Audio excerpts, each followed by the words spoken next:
شہر حیدرآباد کے کئی علاقوں میں عوام 2 دنوں سے پانی کی سربراہی سے محروم۔ حیدرآباد میٹرو واٹر ورکس کی جانب سے گزشتہ 2 دن سے شہر کے مختلف علاقوں میں پانی کی عدم سربراہی کے سبب عوام کو دشواریوں کا سامنا ہے۔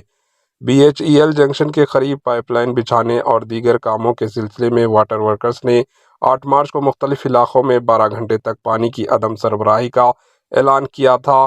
نیشنل ہائی وے اتھارٹی کے عہدیداروں نے 12 گھنٹوں میں کاموں کی تکمیل کا بھروسہ دلایا تھا، جس کے نتیجے میں مختلف علاقوں میں 24 گھنٹے پانی کی عدم سربراہی کا فیصلہ کیا گیا۔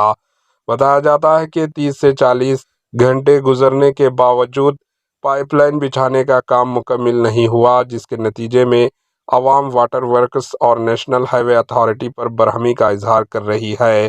گزشتہ 40 گھنٹوں سے پانی کی عدم سربراہی کے نتیجے میں ایراگڈا، ایس آر نگر، امیر پیٹ، کوکٹ پلی، ہاؤسنگ بورڈ کالونی، موسا پیٹ، جگت گری گٹا، RC پورم، اشوک نگر، جوتی نگر، لنگم پلی، چندرائن گٹا، گنگا نگر، مدینہ گڑھ، میاں پور، امین پور، نظام پیٹ اور اطراف کے علاقوں میں عوام پانی کی سربراہی سے محروم ہے۔ دلچسپ بات یہ ہے کہ واٹر ورکس اور نیشنل ہائی وے اتھارٹی کی جانب سے کوئی وضاحت نہیں کی گئی۔ Bureau report, AHN news.